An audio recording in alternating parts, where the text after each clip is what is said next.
Hello and welcome back. This is our final strategy on evaluating derivatives. So, after this, we're going to be moving on to things such as related rates, tangent lines, other fun applications of derivatives. So, here is the chain rule. The chain rule tells us that if we have a function inside of a function, f of g of x,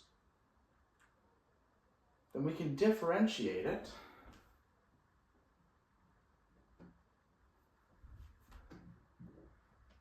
by doing this.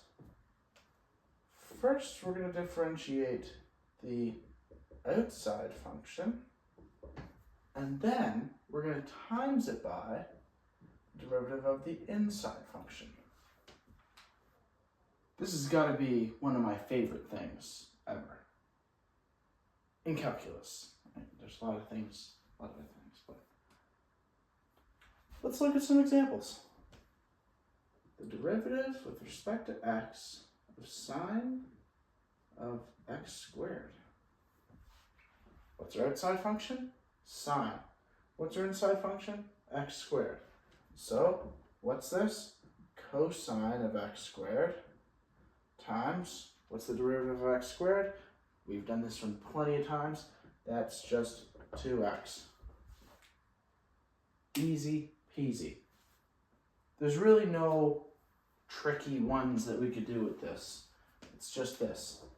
But what I will show you is, this is how my high school teacher showed me how to do the chain rule.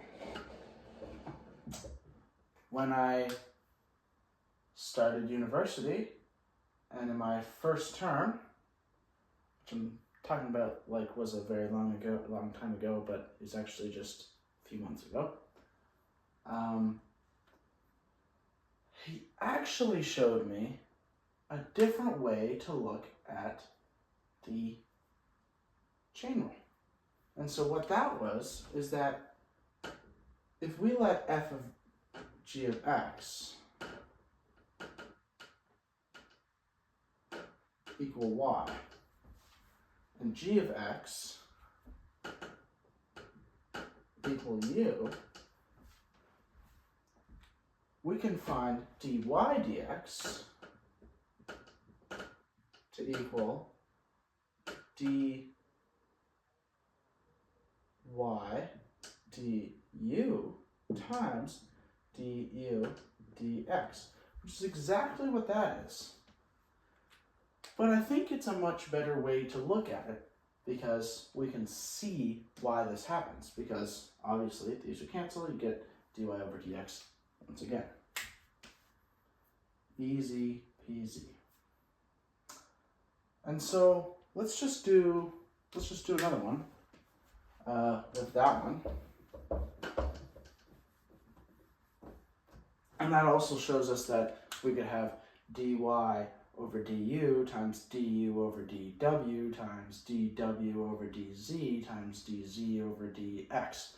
And however many times you need to do it, if we had cosine of tan of ln of x squared all to the power of 7.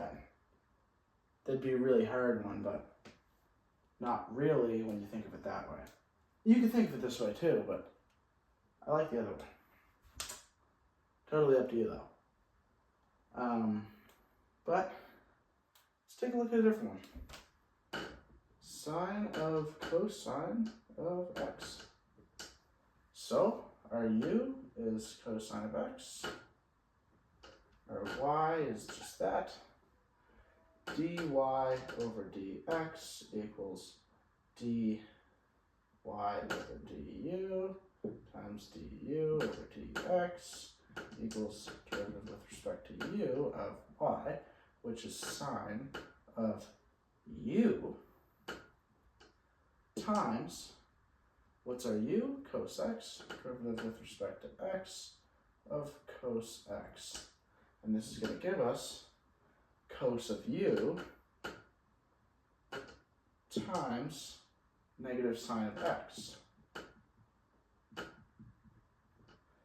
And cos of u is just cos of x. And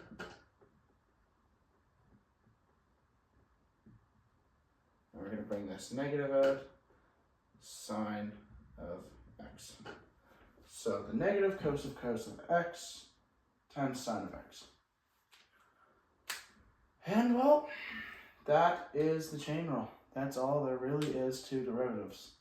And I'm really excited to show you guys these applications.